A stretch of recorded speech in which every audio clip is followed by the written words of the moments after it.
Tonight's headlines: a dangerous storm blankets the east in snow and ice and leaves many without light and heat. President Bush aims to catch Saddam in a lie. Also tonight, he changed the face of American television. The legendary Roone Arledge has died. The Pentagon banned sales of a popular dietary supplement linked to dozens of military deaths. And everybody has a story. Tonight, family ties so strong, wild horses couldn't tear them apart.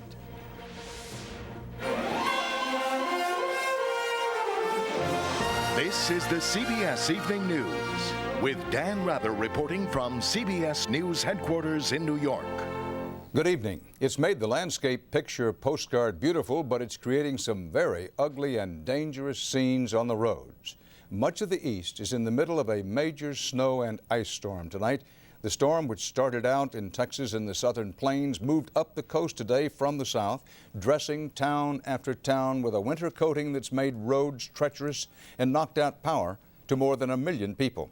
Some places are getting as much as a foot of snow from this first big storm of the season.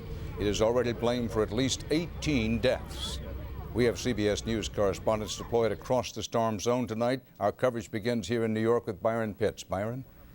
Well, Dan, it's cold, it's windy. The experts call this a 25-year storm. From Columbus, Ohio, to New York Central Park, to the nation's capital, the season's first major snowstorm hit early, hit often, and in some places won't ease up for hours. At all the major airports along the East Coast, flights were canceled. Delays range from 2 to 9 hours. By the time you get to the front, on the line, you get rebooked for tomorrow. Planes needed de-icing. Passengers like Court Jones needed decaf and an aspirin. Well, our flight was supposed to go out at 9. It was canceled. It was reinstated, canceled again. Now we have reservations on one that's supposed to leave at 9 o'clock this evening. In the end, frustration forced Jones to rent a car and drive. But today, driving was no bargain. Fender benders and near disasters from southern Virginia to north of Boston. I'm driving very slow, very cautious, very defensively, and trying to keep it within 40 miles per hour. The storm started Tuesday night in Oklahoma, dumping up to 10 inches of snow in places as it cut an eastbound path of freezing rain and fear through the Tennessee and Ohio Valley, the Carolinas, the Mid-Atlantic. At least 18 deaths have been blamed on this fast-moving system, now having its way in New York, Connecticut, and Massachusetts. Paul Knight, state climatologist for Pennsylvania. This is the sort of storm that we usually see about once every 25 or 30 years in this part of December in the Northeast. Conditions suitable more for polar bears, perhaps, but not people. Unless, of course, you're a kid and school was canceled in several states. It's just fun to get to your friends and not go to sticky school. Oh, God, what the hell? I can't steer very well. Parts of New York could get 10 inches of snow. That's more snow in one day than all of last year. Dan? Byron Pitts reporting live here in New York City. Thanks. This storm is expected to move out to sea sometime tomorrow. The Carolinas so far have gotten the worst of it by far. Many people there are sitting in the dark tonight after the storm knocked out their electricity. CBS News correspondent Mark Strassman has that part of the story. With an icy chill outside their house and its inside not much warmer, the Sheridans are part of the worst power outage in the history of the Carolinas. Relentless freezing rain and ice topple trees and so many power lines, many people won't have their lights or their lives back until next week. We're going to rough it out, I think. Stay here? Yeah. In the cold house? In the cold house. Power crews may not reach the Sheridans anytime soon. Utilities across the Carolinas have 1.6 million customers without power. In cities like Charlotte, Raleigh, Durham, and Spartanburg, this blackout affects tens, even hundreds of thousands of people. Overnight, 911 calls included iced-over transformers that crashed in flames. Heat came in this house unintentionally from a fire sparked by an oil lamp. At daybreak, everything looked glazed, even people's expressions. There is a line down, you said? At Duke Power, the Carolinas' largest utility, half the system is shut down. Customer calls overwhelmed this center. Okay, we probably will not have any services on before maybe Saturday. Drivers had to slalom around fallen trees and under down power lines, just to reach blank traffic lights at the intersection of disruption and disbelief. For days, people like the Sheridans will need help, frozen in the Carolinas calamity. Tonight, temperatures here will cling to freezing, like the ice on trees and power lines. Tomorrow will be warmer and sunnier. The ice will go away, but not the mischief it caused. Dan? Reporting live from Charlotte, North Carolina tonight, Mark Strassman. This is not your run-of-the-mill December snow and ice storm here in the east. CBS News correspondent Joey Chen in Washington reports this storm has all the telltale signs of El Nino in action. Forecasters saw it coming as early as Tuesday, a classic El Nino pattern. Starting in the southwest, the storm swept from Oklahoma and the Texas Panhandle through Arkansas and Tennessee, icing over the Carolinas before turning northeast. It's not unprecedented to have a strong December storm. However, it is unusual. Washington hasn't seen this much snow this early since 1989. I have this great fear that it means that the rest of the winter is going to be exactly like this, and it's just going to snow, snow, snow. And that is possible. El Nino does increase the likelihood of storms moving across the southern part of the United States, and that these storms can turn towards the northeast, leading to winter storms. El Nino begins in the Pacific with a buildup of warmer than usual waters near the equator. That leads to a change in air patterns, which can lead to dramatic changes in the weather. A typical El Nino pattern brings cooler, wet weather to the southeast. As the system turns north, that moisture, mixed with cold, can add up to many inches of snow. When you have an active southern stream, you get the moisture. The northern jet stream gives you the cold air, then you got some snowstorms. And when the two phase, you got blizzards. The silver lining in the El Nino clouds? Precipitation. Whether it comes as rain, sleet, or snow, all that water may be enough to finally pull the East Coast out of the drought. Joey Chen, CBS News, Washington. The White House insisted again today it does have solid evidence that Saddam Hussein is hiding an arsenal of prohibited weapons. It did not detail that evidence, but in Baghdad, Saddam Hussein spoke out personally about the UN arms inspectors, insisting he is glad the inspectors are in Iraq to, as he put it, prove the U.S. claims are false. CBS News Chief White House correspondent John Roberts has the latest on the showdown with Saddam. The White House declaration today was in direct response to yet another claim by Iraq that it possesses no weapons of mass destruction. President Bush has said Iraq has weapons of mass destruction. Tony Blair has said Iraq has weapons of mass destruction. The experts have said they do. Iraq says they don't. You can choose who you want to believe. Much of what the administration regards as proof of Saddam's weapons program is from the last round of inspections, material that went unaccounted for by the UN, but Iraq claims it destroyed. White House officials also say there's new intelligence that leads them to believe Iraq has active biological, chemical, and nuclear programs, though they admit the evidence does not constitute a smoking gun. The lack of hard evidence is risking America's credibility, says former Congressman Lee Hamilton. The United States cannot go before the world again and again and say that Iraq has weapons of mass destruction and just drop it at that. We have to come forward with some kind of credible evidence. The White House is providing some intelligence to the UN teams, but inspectors in Baghdad say if President Bush knows where Saddam is hiding his weapons, he's certainly not telling them. Officials say the president is holding the intelligence close, in part to lay a trap for Saddam in anticipation of a flagrantly false weapons declaration this weekend. Catching him in a lie would bolster the case for war, though the administration still hopes the Iraqi people get rid of Saddam before it comes to that. They could decide that the game's up and Saddam Hussein and his family could leave the country, which would be a nice outcome. The White House plans to take its time analyzing Iraq's weapons declaration. How it eventually plays the evidence card will depend on how much Saddam Hussein puts into that document, or more to the point, how much he leaves out. Dan? Live from the White House, John Roberts. Former ABC News President Roone Arledge, one of the most influential and innovative executives in television history, died today at the Memorial Sloan Kettering Cancer Center here in New York. During his 38 years at ABC, Arledge transformed the way television covered both sports and news. Beginning at ABC Sports in 1960, Arledge created such groundbreaking programs as Monday Night Football, featuring celebrity sportscasters, and such innovations as the instant replay, and Wide World of Sports. And the agony of defeat.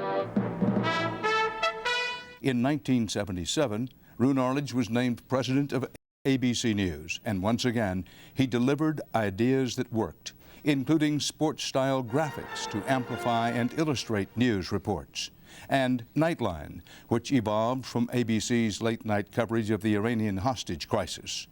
By the time he retired in 1998, Arledge had won 36 Emmys and was named one of the 100 most important Americans of the 20th century by Life magazine. Besides all that, and perhaps more telling about his life, Roone Arledge was legendary for being loyal to his friends. Roone Arledge was 71.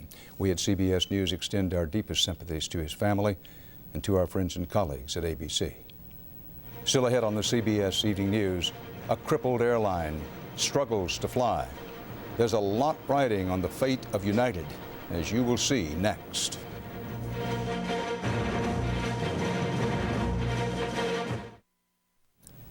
Executives of United Airlines are trying to figure out a way to keep the company in business and, if possible, out of bankruptcy court.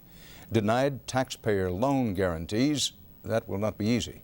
CBS's Anthony Mason reports tonight on the fallout from United's labor, managerial, and financial troubles. The prospect of bankruptcy facing the nation's second-largest airline left some United passengers uneasy today. I think that you have to feel like you can count on your flight. United insists nothing will change for passengers, but for the airline's 83,000 employees, it's a different story. And who hurts in this? It's not the CEO of United. It's the average employee, like myself. I've got 30 years with United. United has already asked for more than $5 billion in wage cuts from its employees. Now, that may not be enough. We live paycheck to paycheck, so the potential of having our paychecks reduced or losing our paychecks altogether is devastating. But for an airline losing $7 million a day, cutting costs will be critical to survival. United's pilots make twice as much as those at some discount carriers and have tougher work rules. For example, a pilot at Southwest might actually help load baggage. A pilot at United would never do that, against the work rules. But a bankruptcy court would have the power to alter or even void those labor contracts. If these guys go Chapter 11, it's the creditors and the courts who are in control of the company, bottom line. And if United cuts back, that could cut into business for suppliers like Boeing. Bankruptcy is not necessarily the kiss of death for an airline. Pan Am and Eastern went under, but Continental survived Chapter 11. Bankruptcy does not mean that they will stop flying. They will continue to fly. Analyst Richard Metters believes United will stay in the air, at least for a while. If you have your vacation scheduled on United in the next 6 months, go right ahead. I wouldn't worry too much about it. But if you're a United stockholder, you should worry. United shares lost more than 2/3 of their value today, and bankruptcy could make the stock essentially worthless. Dan? Anthony Mason, thanks. Shifting winds push drifting oil slicks away from Spain's contaminated northwest coast today, but that didn't help weary cleanup workers and volunteers still struggling to remove tar-like fuel oil from the rocky shoreline. And more is on the way. 2 miles down, a French research submarine found thick tendrils of oil snaking from the cracked hull of that tanker that broke in half and sank last month. The ship carried 20 million gallons of oil. About a quarter of it has leaked so far. Next on tonight's CBS Evening News, why the U.S. military ordered a halt to sales of a popular dietary supplement and why it could matter to you. For years, the Food and Drug Administration has been considering, it says, the safety of the widely available dietary supplement ephedra. Despite growing warnings about its health dangers and calls for a total ban, the FDA has yet to act. CBS's Cheryl Atkinson has been investigating the ephedra controversy from the start, and tonight reports why the U.S. military took matters into its own hands. With the safety of American troops resting on its shoulders, the U.S. Armed Forces have now banned ephedra products from military stores on bases worldwide. A chemical cousin to speed, ephedra is in dozens of so-called fat-burning products. It's also been linked to heart attacks, strokes, and seizures. More than 30 active duty service personnel have died while taking ephedra products, prompting a recent military warning saying ephedra may cause severe medical problems and even death. Many soldiers were taking ephedra on their own as an all-natural way to get an edge in their physical training. But military doctors became alarmed when a rash of healthy young soldiers, some in their early 20s, began dropping dead, all of them using ephedra products. Army pilot Michael McDonald almost died. His heart stopped during physical training. Rescuers shocked him back to life, but he still suffers debilitating memory loss. My military career was cut short. Sergeant Michael Stanley helped revive McDonald. He stopped taking ephedra when it was linked to McDonald's collapse and agrees with banning it from bases. I think it's an excellent move on their part. These products should not be available to soldiers on post. In my opinion, they shouldn't be available, period. Military leaders march forward to remove ephedra products, even as the FDA remains mired in debate over ephedра's safety. The ephedra industry says nobody's proven what caused the military deaths, and its own scientific studies show ephedra is entirely safe. Industry spokesman Wes Signer does say soldiers in rigorous training programs may want to avoid ephedra, but insists it should be available to others on base who need it. Maybe there are some people on military bases should not be taking these products. We'd be happy to try to figure that out with the military and educate those people. But for people who need to lose weight, these products are safe and beneficial when used as directed. Meantime, a leading maker of ephedra products, Twin Lab, announced it will soon stop selling ephedra supplements, something it called a sound business decision in the current climate.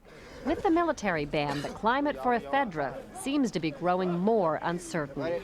Cheryl Atkinson, CBS News, Washington. On Capitol Hill today, the party of the century. On Strom Thurmond's 100th birthday, hundreds of friends and family members honored the oldest and longest-serving U.S. senator ever.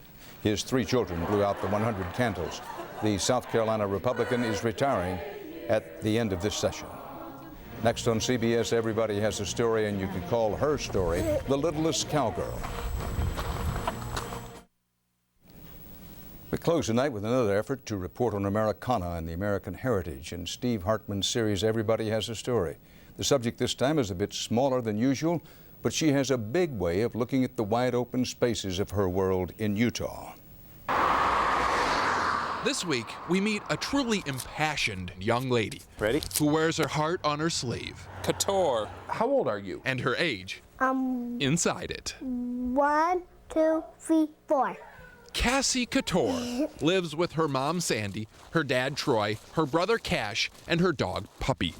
And although the rules allow me to focus on any family member I choose, within reason, I opted for Cassie, knowing I'll never meet another 4-year-old quite like her. He doesn't go. That's why I gotta whip him. Whip on the butt and you just turn him. Cass rides as good as a lot of teenage kids. All by myself. She's probably the best thing in my life. She's very tender-hearted. Aw, Cass, get by me. Hold my hand. And that's something that's really important to her as family. In fact, Cassie's family has never really been out of her sight. Ever since she was born, Sandy and Troy have taken her to work with them. These are rocks. Yeah, these are rocks. I got that. And these are our trucks and trailers. And we go catch horses. Wild horses. Couture Livestock Roundup works with the federal government to manage America's wild horse population. They cover 9 western states and spend most of the year camping, wherever the horses are running. No houses, no swimming pools, no playgrounds. Oh, yeah, there's swimming pools. Ah, that thing isn't a swimming pool. The kid learned how to swim in a horse trough. That's barely a bathtub. No, it's not. She's had the whole world at her fingertips out there, and she's just ate it up. It really is hard to imagine a more idyllic setting to raise a child. But this fall, Cassie's parents decided something was missing, took her off the open range. Now you got to turn that way. And plopped her in preschool. I graduated. When you can associate with other kids, you're going to learn not just the school and the books, you're going to learn how to function in life. What number's this? 2. What do we have 2 of on our face? 2. If I know this. Cassie wants to go to school and she likes that, but if you give her a choice, she wants to go out catching horses. Then I'm going to miss you. And there's the rub. I'm going to miss you. For daughter, and father, it's been a harsh transition. Giving your kids what they need is always harder than giving them what they want. And only when you're old enough to run free can you fully appreciate those fences. Steve Hartman, CBS News, in Nephi, Utah. And that's part of our world tonight. Dan Rather reporting from New York. We invite you to join us again tomorrow for the CBS Evening News. Good night. For news 24 hours a day, go to cbsnews.com. AOL keyword CBS News.